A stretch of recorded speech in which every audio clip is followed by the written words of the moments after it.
smaller church conference was held January 20th and 21st at Hope Church in Albany, Oregon. This is session 2 featuring Bruce Stefanik, lead pastor of Church on the Hill in Turner, Oregon. I could sing like, so-and-so. I wish I could play guitar like that. I wish I could, And then you finally realize, you know what, I'm just not going to, remember that, it was a book that everybody used to quote. It was about 5, 6, 7 years ago about if you just spent 10,000 hours, you could be an expert in anything. Everybody remember reading that? I heard pastors quote that. That's baloney. I mean, come on, really? You really think that if I spend 10,000 hours dribbling a basketball, the Chicago Bulls would be calling me? Hey, we understand you're an expert in basketball and we'd like to sign you on. I'm never going to be that. Guess why? Right? Never going to be that. And so, but when you're younger in age and a little bit, you're new, there's just so much insecurity, right? That you're just always looking to see who's better or worse than me. And it just turns out to be such a waste of time. So we're going to go back to that scripture in the next session, but I want to talk about the relationship piece, the right people, being the right person and finding the right people. Remember John Maxwell, teamwork makes the dream work. It's a pithy statement, but it's actually very true because I believe it's scriptural. That's why it's so good. So this question I put up there, I think it's there in the season. There's a question where is the Lord of the harvest at work in this season, and how can I join him? Where is the Lord of the harvest? That's our job. That's my job as a laborer. It's not my field. In a sense, I'm not the Lord of the harvest. He is, and I'm a laborer in the field. So I need to get my orders or my understanding from him, and then I join him. Man, I spent so many years just trying to get God to join my project. And some of it didn't turn out very well. Well, you bought it, so you're paying for it. It wasn't my idea. And so this idea of this shift in mentality, God, where are you at work? Because God is always at work. God's not absentee landlord, a negligent landlord, or a lousy builder. He's just been at this time and time again, year after year, for millennials, right? He's after something. We're headed towards Revelation, aren't we? Right? I think in this last couple years, I think there's been a sense of, there's just been this blow, of course, to routine and tradition and control, like we mentioned yesterday. And there's been a sense of, wow, where's God? Where's God? And God hasn't moved. He hasn't changed. He's still where he always was. It's us that oftentimes get a little bit tipped over. So we're going to talk about this. So number one, relationships are really a part of who we are, right? We are a product. Everybody in the room is a product in some way of a series of relationships. I mean, I don't want to spend a ton of time on this because I think it's pretty simple, but you think about it, we wouldn't be here if it wasn't for at least a mother and a father. We need those two things to even get into the world, right? We wouldn't be here. Now, whether those were quality relationships is another story, but whatever it was, that relationship of a mother and a father had an impact in shaping our lives. Now, for some people in this room, Father's Day is this wonderful, honoring, just warm sort of right? And for others, people don't come to church on Father's Day, man. I ain't going to church because I know they're going to tell me to forgive my father, and I'm not doing it. Now, if you knew my father, right? So both of those people had fathers, but man, one was shaped in one way and another was shaped in an entirely different way. The reason I bring that up is I think that when you're young in ministry, it's hard to see that exactly. I think we're just running along in our giftings and doing work and staying busy, and we've got all this energy and this zeal. But running underneath the surface, oftentimes, are unresolved conflicts in relationships that were significant to us. Running underneath, and they sabotage our work. Have you ever been in on a team with somebody and you're trying to work through an issue and there's a minor conflict of some kind and someone in the team, someone in the room just blows up about something and you're like, whoa, Where did that come from? In other words, the blow-up doesn't match the crime at all, but you're just like, where in the world? And you have to kind of stop and catch your breath and realize, quite a few years ago, I was speaking in a group just like this, but it was almost all college age. And there was probably 40 people. It wasn't as big in the room. And I was talking about, I don't remember what, but I was talking about kind of in the area of relationships and so forth. And I was going to be there 4 days, 8 sessions. And after session 2, just first session break, second session, and then we were dismissed for lunch. And we were walking up to this place where the lunch was going to be served, another building.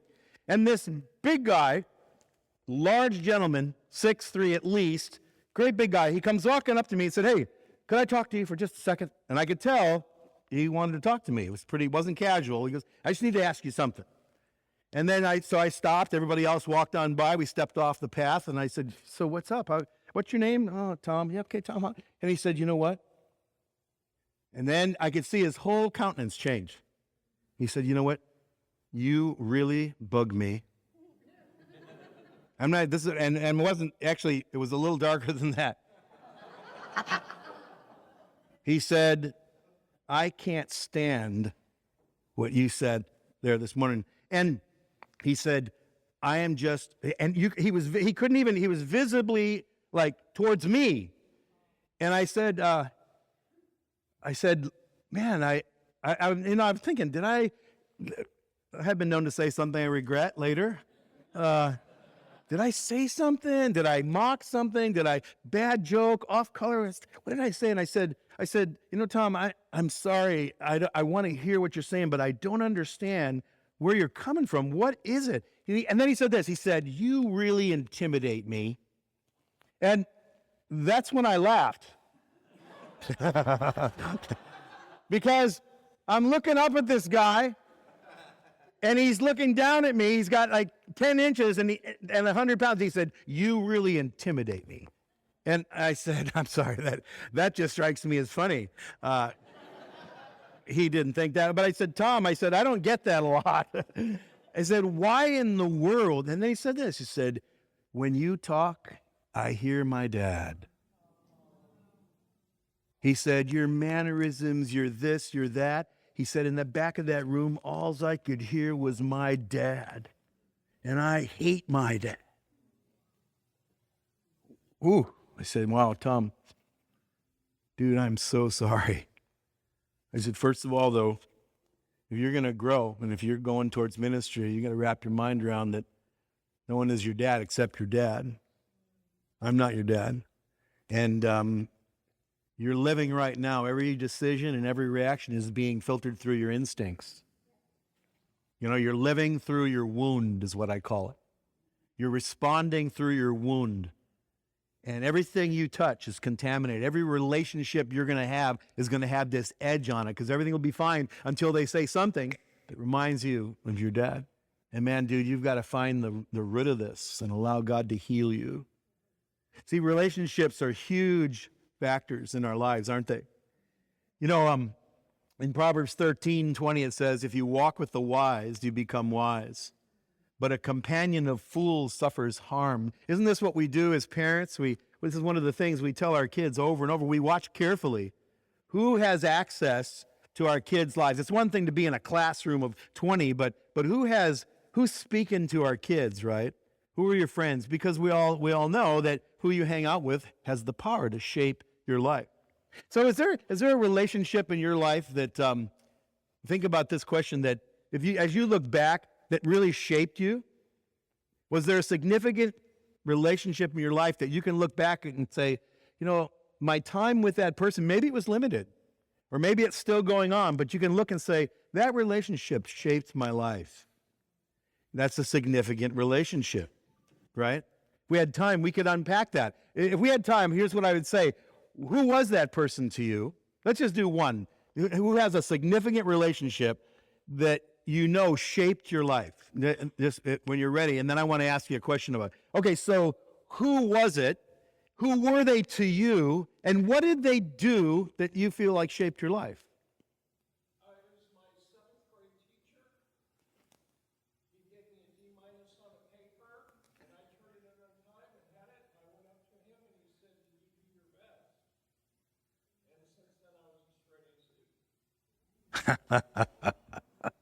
That's interesting. And he was what grade?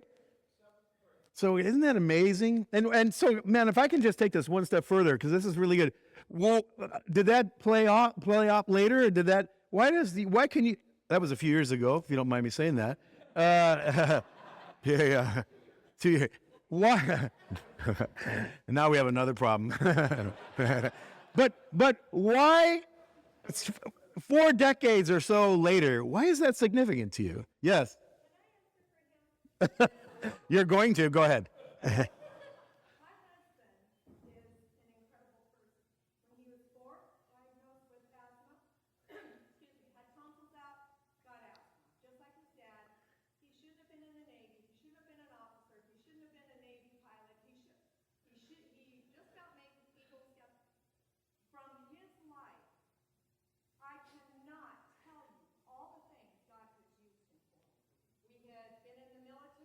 Uh, And we are retired, but God has got his hand so on this man, it blows my mind. And he's had kidney failure since 2009.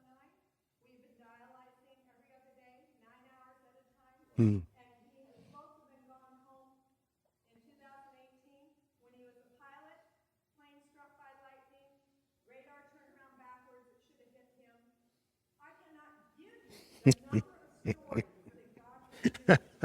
And he has us pastoring in Buxton, Oregon, and we get blown away. That's awesome. Thank you. And it all had to do, I can't believe what drives him. The Lord just loves him. That's awesome. Can I tell me your first name? I'm sorry. Your first name? Rick. So can you just go back to the teacher and say why you would say that decades later, that person, by just asking the question? What? I've said it for years. I always give that story, and that's God's challenge to me. Huh. Are you serving me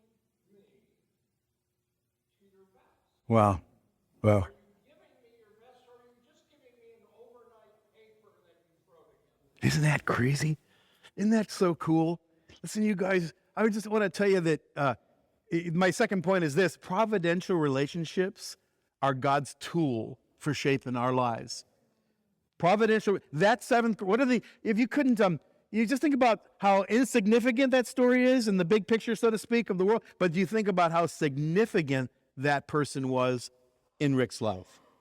Listen, this is ministry right here. We are products of providential relationships, and then we are those providential relationships to other people. Isn't that crazy? It's Steve. Is it Steve? Steve pastors up in Alton's Corner. Is that how you say it? Alton's Corner. We were together at the intermission back over in Redmond a few months ago. And we were sitting at the table, and when I found out he pastored at Alton's Corner, I said, I've heard that before. Alton's Corner, isn't that kind of up?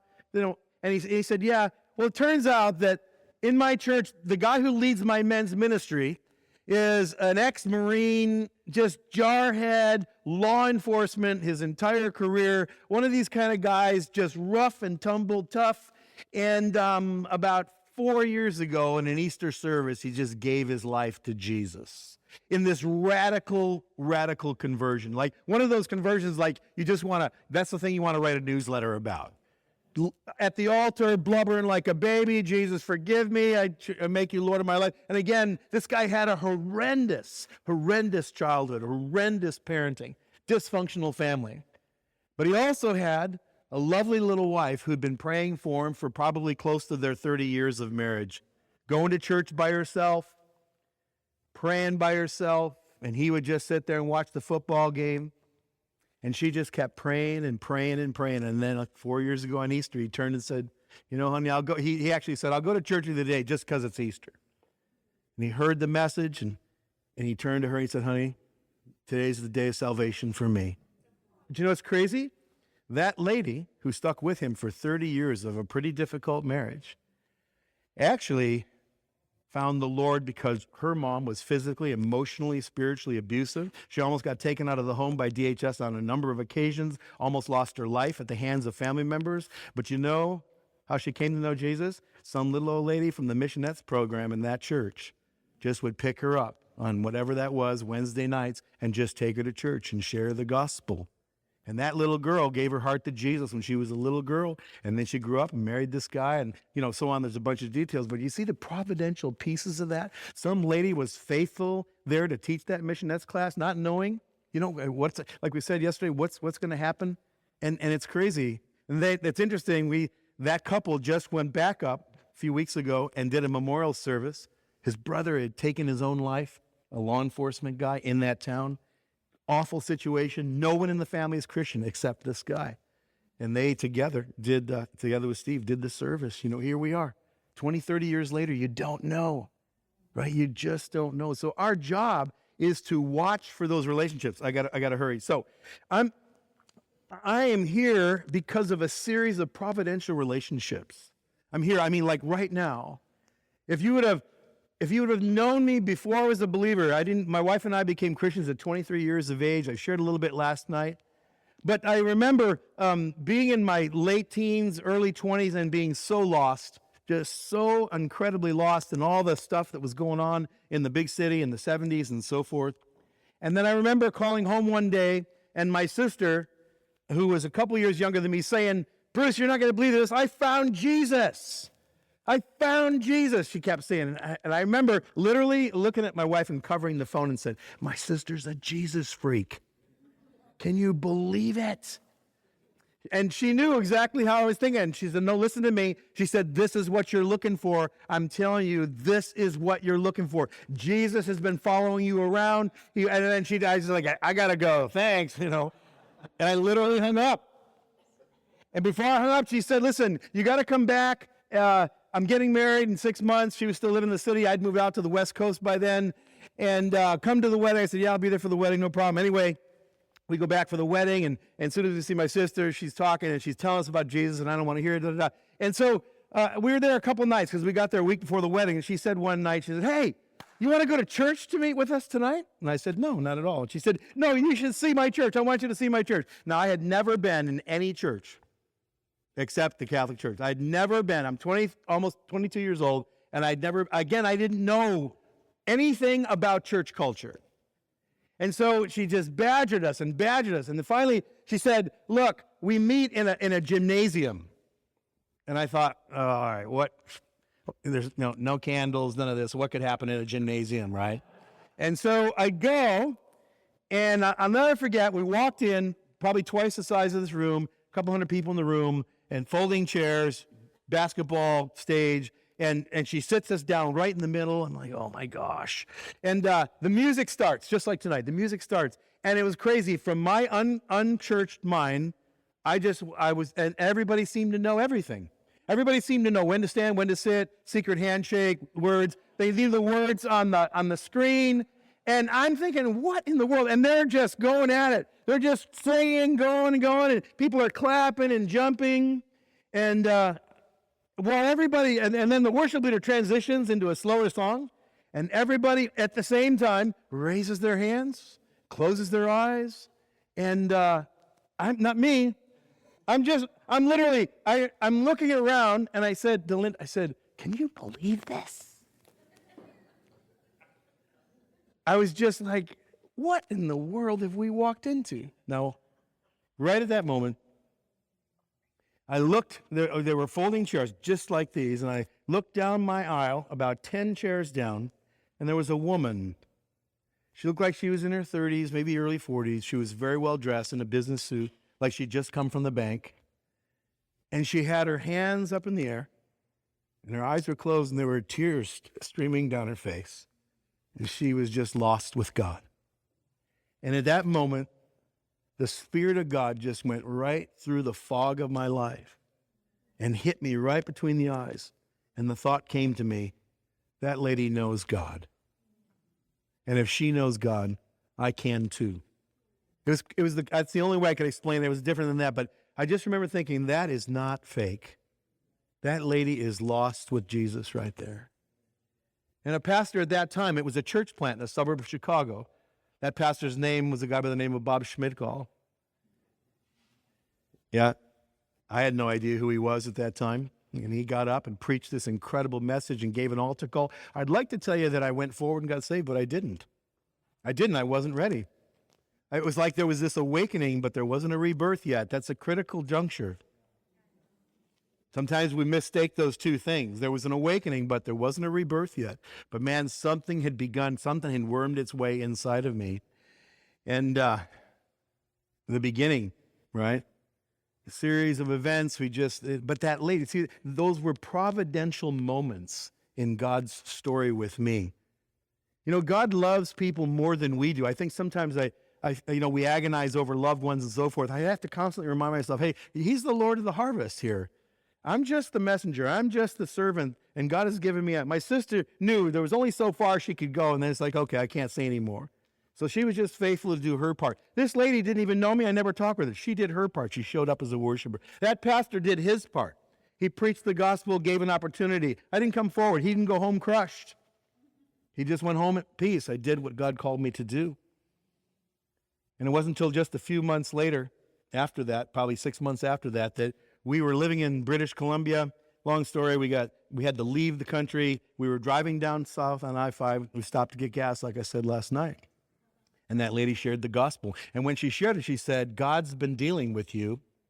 She came walking across that street. Someone asked me last night her name, and she said, I'm just passing through town. And she pulled out a Gideon New Testament, and she gave it to me, and inside was her name, Lydia Emery, Beaumont, Texas. She said, I'm getting on a Greyhound bus in just a few minutes, but as soon as I saw you, God spoke to me and told me to come over here and tell you he's been dealing with you, he's been waiting for you, and he has a call on your life. Don't leave this place until you decide if you're going to serve him or not. That's what I said. Like, wow. And it's like, who are you? But again, the Spirit of God was all over this woman. Again, I don't know, I can't even spell Pentecostal at that point. I'm of no persuasion. I have no background. But this lady was just doing what God had wired her to do. And then she said, don't leave this place. She repeated again, till you decide if you're going to serve God. He has a call in your life. Put it in my hand, didn't pray. She just walked away. And I remember Lynn and I would just look at each other going, what in the heck just happened right there? It was like she read our mail. Someone's been praying for you. Someone's been sharing with you. So standing there, I just turned around, and there was a phone booth. Remember those things? And inside was a phone book, Yellow Pages. Sorry, that'll date you. And I walked over to that phone book, and I picked up the Yellow Pages, and I just called the first, I had a background in architecture and so forth, and construction. I called the first contractor there, AAA. His name was Alan Stewart. I put the quarter in, called him up, and said, hey, I'm just wondering if you do any hiring. He said, as a matter of fact, I need a guy tomorrow morning, 7 o'clock. And I didn't tell him. He said, where do you live? I said, I'm kind of new in town. I'm in a hotel in a gas station, right? I said, what's the address? I write it down. I go to work. Next day, it's a full-time job. So we get a room in a hotel. And I walked back to the car, and I said to Linda, you're not going to believe this. I just got a job. She said, how'd you get a job? I said, I called. Who did you call? Some guy in the Yellow Pages. He gave me a job. But the words, don't leave this place. Don't leave this place. Now, hang with me. I'm getting to a point here. And so I went to work, real full-time job. A few days later, we're in this hotel. It's summertime, 1977, and the windows are open, and I hear someone singing. And I'm thinking, that sounds like just somebody outside singing. That's random. And I looked out the window, and I looked down, and it was one of these old logging towns back in the day. And there's bars everywhere, right? And it's probably about 9:30 at night. People are out going in one bar and out the next, in one bar and out to the other. And there's a guy in a three-piece suit, remember those? With a guitar. And he's standing in front of the bar, and he's singing. Again, the only experience I've had is that brief moment in that church. And I hear this guy singing. And I said to Linda, I'm going to go down and check this guy out. So I go down, and I walk over, and I just stick my head out the door just so I can see him, and he can't see me. And I'm just checking, and he's singing all by himself. I believe Jesus saves, and his blood washes whiter than snow. And then a guy would walk out of the bar drunk. He would stop. He'd reach in and pull out some kind of chick track or something, and he would give it to the guy. Say, do you know Jesus? And the guy would toss the track. He'd just walk away. And I believe he kept, and I went back out. I said, it's some guy in a three-piece suit, and he's just singing in the middle of summer. That's the most random thing I've ever seen in my life. So the very next day, I'm walking out, and this big, burly, huge, hippie-looking guy, runs in and he stops me in the doorway. He said, "Hey, are you new in town?" And then by this time, I'm like, "Yeah, dude, what do you got?" I'm in the Twilight Zone right now, so just what do you got? It's like, and he goes, "Hey, do you like music?" I said, "Yeah, I really like music." He says, "Do you like rock and roll?" Right? I said, "Well, I'm from Chicago. Yeah, I kind of grew up on that kind of stuff." And he said, "Well, we're playing a free concert in the park at 1 o'clock today, and there's free food afterwards." I said, "Okay, thanks." So I go home. He said, "Let's go check it out." So we go there. So long story short, we get to this park, and the park is jam full of people, and they're all in their 20s. And this guy is the front man for a band called Morning Star way back in the day. He's an ex-drug addict, drug dealer, hippie from Santa Cruz, California, surfer, who'd gotten gloriously saved in this town. And everybody on the stage basically had the same story, and he's preaching the gospel. They're playing Christian rock and roll, which I didn't even know those things went together. And they're preaching the gospel. And I'm just like blown away. I'm like, what in the world? And I look, and behind the buffet table is the guy in the three-piece suit. And it's this pastor. His name was Andy Flyflet. He'd moved up from Turlock, California, because God told me, he said, "I want you to go to Northern California. I want you to plant a church because I'm going to bring revival." So he just planted himself in Dunsmuir, California. And you know what he would do? You guys have been there, right? There's Weed and there's Mount Shasta and Dunsmuir, like 7 miles apart. He would drive up and down the freeway all day long, just picking up hitchhikers and leading to Jesus. Providential relationships. I had a friend of mine was teaching in a church plant, a vineyard church plant in Perm, Russia, which is in Siberia, close to the Arctic Circle, the northern part of Russia.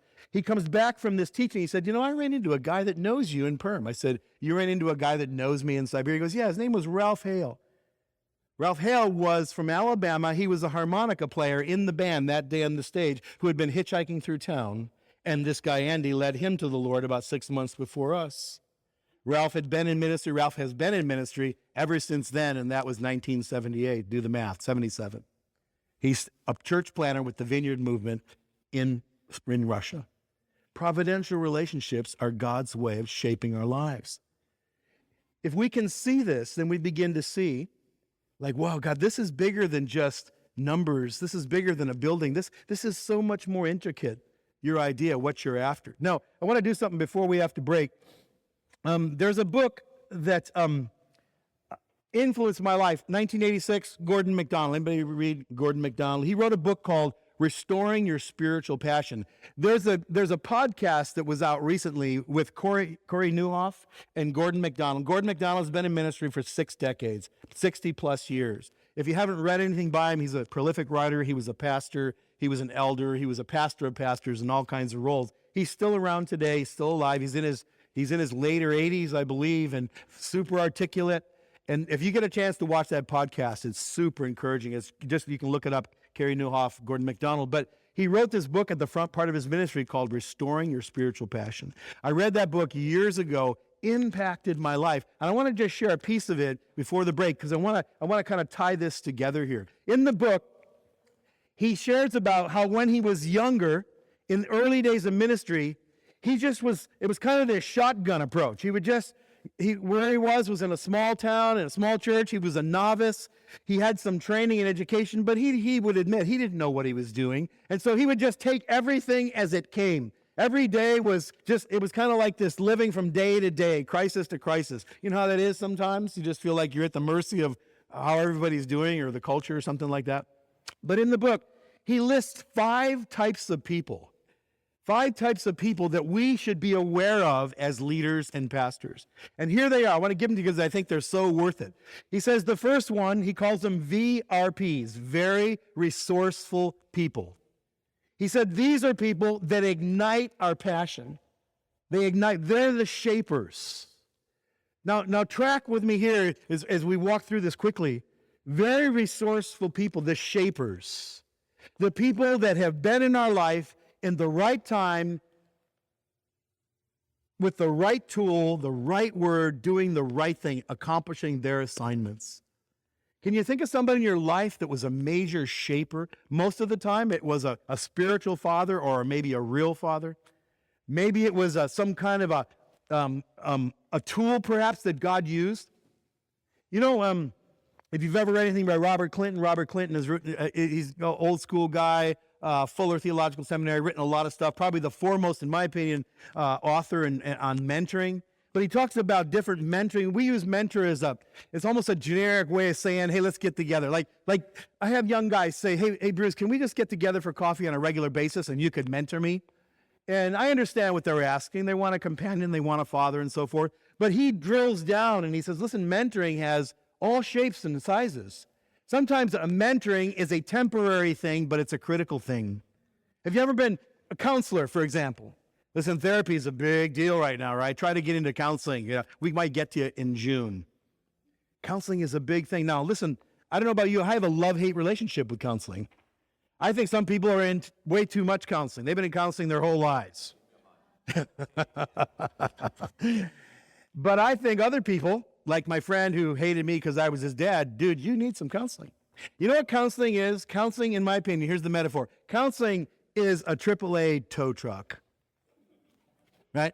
You know what? Have you ever broken down on the side of the road and something's busted, something's not working, traffic's going by in the middle of the night, and you just pull out that magical card, you make a phone call, and they arrive. They change the tire, they get you back on track, or they get you out of the ditch, and you're on your way. Listen, I don't want to spend my life driving around in a tow truck. That's a whole nother conversation, isn't it? Like, I don't want to live in a tow truck. But man, when I need a tow truck, I need a tow truck. And so some people are stuck on something. They're on the side of the road in their life. But they're stuck as well, like, well, I can't share this with anybody in my congregation. If people knew what I was struggling with, addictions, past things, parents, all this stuff that didn't, and it's affecting you all the time. It's like a computer virus that's running in the background. It's affecting your decision making. It's affecting your relationship. It's affecting your well-being. It's affecting your marriage. It's affecting your family. You need a tow truck, dude. Call the tow truck. And I know the Assemblies has a great hotline. There's resources. There's people. But man, don't go it alone. That's a critical providential relationship. Sometimes you have a coach. A coach is there to impart a certain skill. A coach is someone who just teaches you how to do something that you want to do, but and you just don't know how. And so they help move you along, right? I want to learn how to lead worship or play a guitar. Well, here, I'm going to coach you in this. Here's the guitar. Here are the basic chords. And okay, we're going to meet once a week. But you get to a point where you go, that coach was providential in my life, but we're not going to be here forever. Sometimes mentoring is a sponsor, where someone comes into your life and God wants you to bring you from here to there, but you need someone to help you get there. I'm here today because an older man in my life, he said to me one day, years and years ago, he said, Bruce, he said, I was on the schedule. I'm supposed to be in Belize in 2 weeks, and I was supposed to teach for a week in this particular school, and it's about 10 hours, and I think you should go do it because I can't do it. I thought to myself, 10 hours? You mean like 10 hours of talking? He goes, yeah, you can do this. And I went home and looked through everything I'd ever preached on. I'd been in the ministry about 3 or 4 years. I thought, I don't have 10 hours worth of stuff. That makes sense. But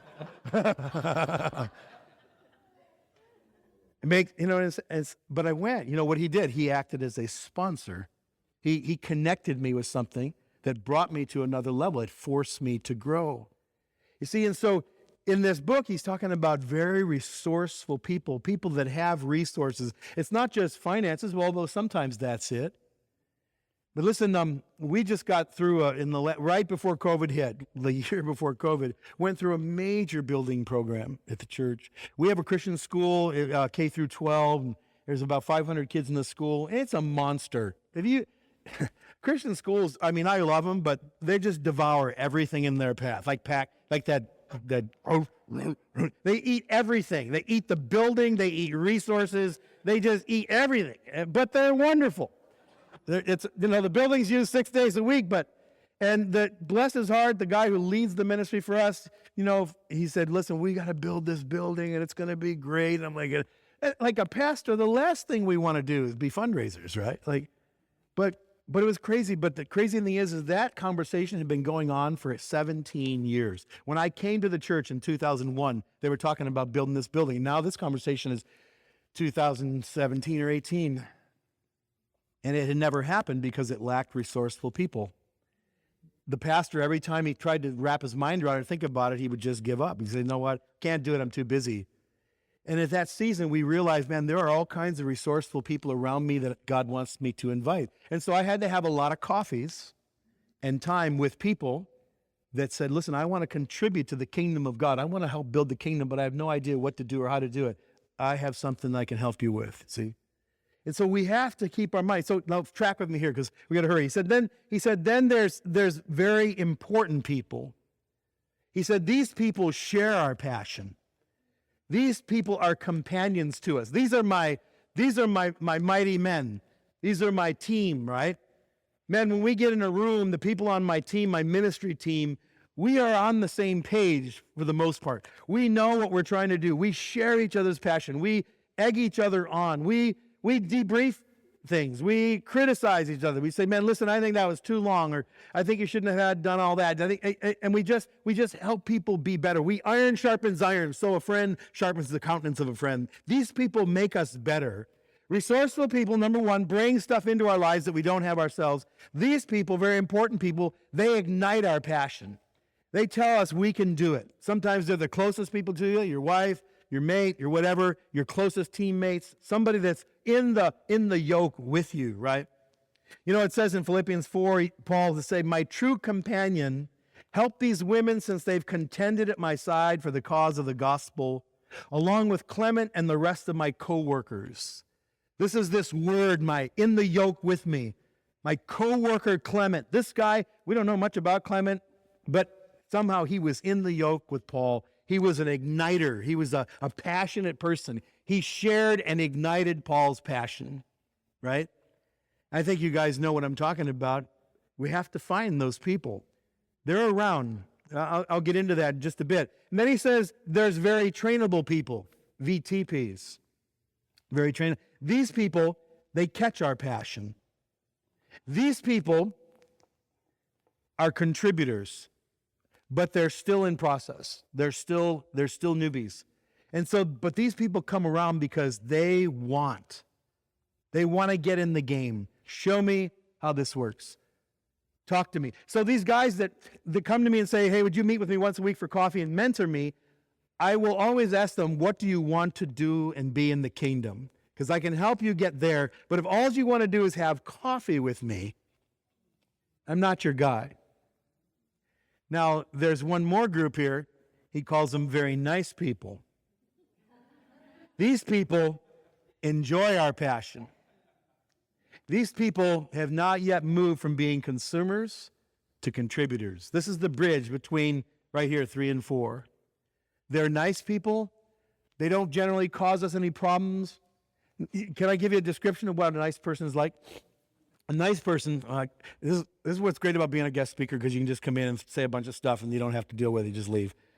You get done preaching this heartfelt message, you preach your guts out, you're just waiting for this response, and then people are just, God's dealing at the end of the service, and then somebody just walks up and says, hey, Pastor, that was really great, and, how about them Seahawks, and, hey, I'm thinking of going fishing this next weekend and wondering if you'd like to come. It's like, dude, would you call me later?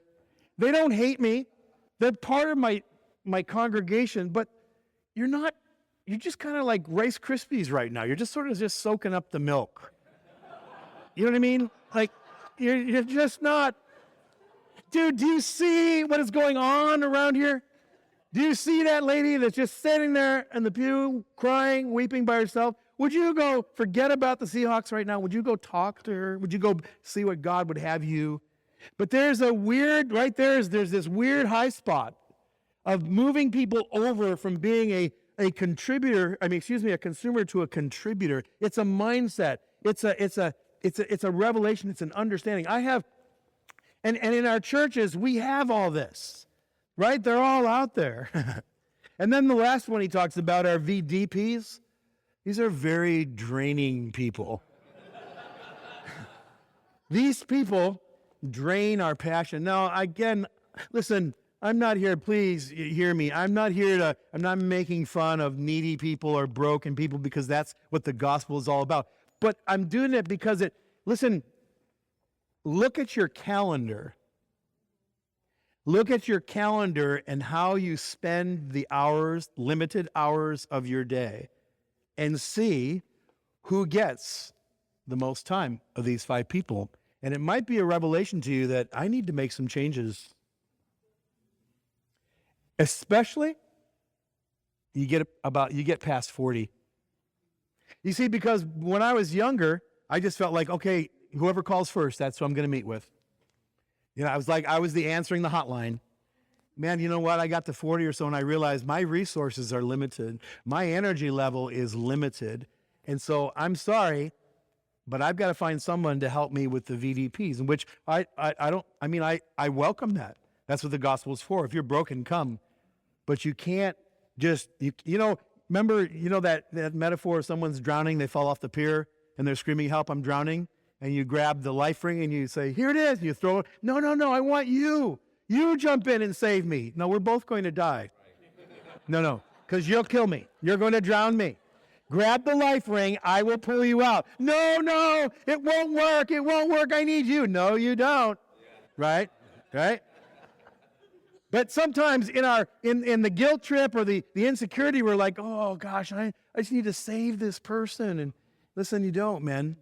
And so that fivefold thing of this range of people, I've really had to pay attention to that over the last few years and really focus on, God, what are you calling me in this season, right, to do and to be? What is the task that you've assigned to me? Is it to have coffee with everybody that asks? And sometimes people get bugged by it.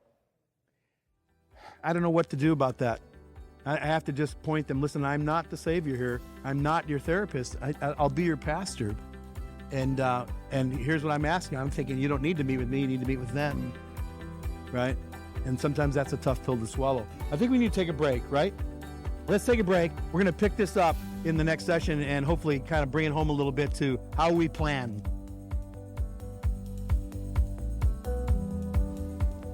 Thank you for listening to this recording offered by the Oregon Ministry Network in Kaiser, Oregon. Our mission is to develop effective leaders and build healthy churches and ministries. Visit OregonAG.org to find additional resources and learn more about us.